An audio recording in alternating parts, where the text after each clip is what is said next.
최근 정치권에서 여러 논란이 동시다발적으로 터지며 국민들의 관심이 집중되고 있습니다.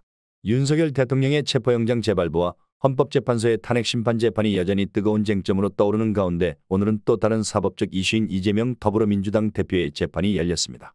안녕하세요. 여러분의 소식 전달자 오늘의 뉴스 온유입니다. 시작 전에 좋아요와 구독 눌러주시면 감사하겠습니다. 그럼 시작하겠습니다. 서울중앙지방법원에서 열린 재판에서 이재명 대표는 피고인으로 출석했습니다. 이날 재판은 대장동 개발 사업과 관련된 주요 증인인 유동규 전 성남도시개발공사 기획본부장의 증언이 핵심이었습니다. 특히 재판 도중 이재명 대표와 유동규 전 본부장 간의 대립이 극에 달하며 법정은 팽팽한 긴장감에 휩싸였습니다.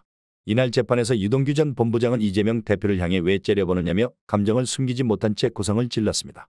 그는 이재명 대표가 하나도 무섭지 않다며 나는 당신에게 더 이상 두려움을 느끼지 않는다고 목소리를 높였습니다. 유 전 본부장은 또한 대장동 사업은 김만배와 내가 모두 주도한 것이라며 이재명 대표는 자신에게 모든 책임을 떠넘기려 하고 있다고 주장했습니다. 그의 격앙된 발언은 법정의 분위기를 한층 더 무겁게 만들었고 이에 재판장은 두 분이 서로 쳐다보지 말라며 즉각적으로 중재에 나섰습니다. 이 과정에서 유 전 본부장은 이재명 대표의 눈이 너무 작아서 째려보는지도 잘 모르겠다고 말하며 다소 감정적인 표현을 덧붙이기도 했습니다. 이에 이재명 대표 측 변호인은 증인의 발언이 피고인을 모욕하는 수준이라며 강하게 반발했습니다. 이재명 대표 측 변호인은 유동규 전 본부장의 발언이 재판의 본질을 흐리며 감정적인 대응은 적절하지 않다고 지적했습니다. 또한 재판이 계속 이런 방식으로 진행된다면 피고인 출석 없이 재판을 진행하는 방안도 고려해야 한다고 요청했습니다. 하지만 유 전 본부장은 이에 대해 이재명 대표는 반드시 출석해야 한다며 자신의 주장을 굽히지 않았습니다.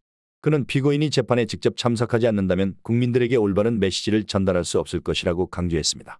재판장은 이러한 상황을 고려해 앞으로 이와 같은 갈등이 지속된다면 법정 환경을 조정하겠다며 피고인과 증인이 서로 시선을 마주치지 않도록 조치를 취할 것을 검토하겠다고 밝혔습니다. 현재 이재명 대표와 관련된 대장동, 성남FC, 위례신도시, 백현동 개발 의혹 등은 단순히 법적 문제를 넘어 정치적으로도 큰 파장을 일으키고 있습니다.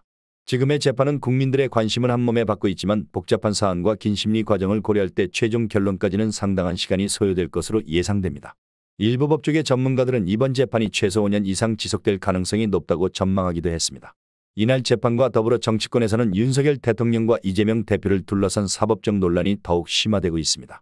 정청래 더불어민주당 의원은 국회법제사법위원회 회의에서 윤석열 대통령에 대해 법정에서 사형 선고를 받을 것이다라는 발언을 하며 강도 높은 비판을 이어갔습니다. 이에 대해 일부 여권 인사들은 정 의원의 발언은 명백히 과장된 표현이며 정치적 공격에 불과하다고 반박했습니다. 한편 여권에서는 이재명 대표가 이번 재판을 통해 징역형을 받을 가능성이 높다는 주장을 제기하며 대립각을 세우고 있습니다. 이번 재판과 관련된 모든 과정은 국민들에게 큰 주목을 받고 있습니다. 여야를 가리지 않고 제기되는 상호 비판과 법정 논란은 정치적 긴장을 더욱 고조시키고 있습니다. 앞으로의 재판 결과와 그에 따른 정치적 파장은 국민들의 삶에 직접적인 영향을 미칠 가능성이 큽니다. 이러한 상황 속에서 정치권과 법조계는 각자의 책임과 역할을 충실히 수행해야 하며 국민들에게 신뢰를 줄 수 있는 공정한 결과를 도출해야 할 것입니다. 이번 재판을 통해 대한민국의 법치주의와 정치적 책임이 어떻게 실현될지 주목됩니다. 여러분은 이 사건에 대해 어떻게 생각하시나요? 여러분의 의견을 댓글로 남겨주세요. 좋아요와 구독 눌러주시면 더욱 빠르게 소식 전달드리겠습니다.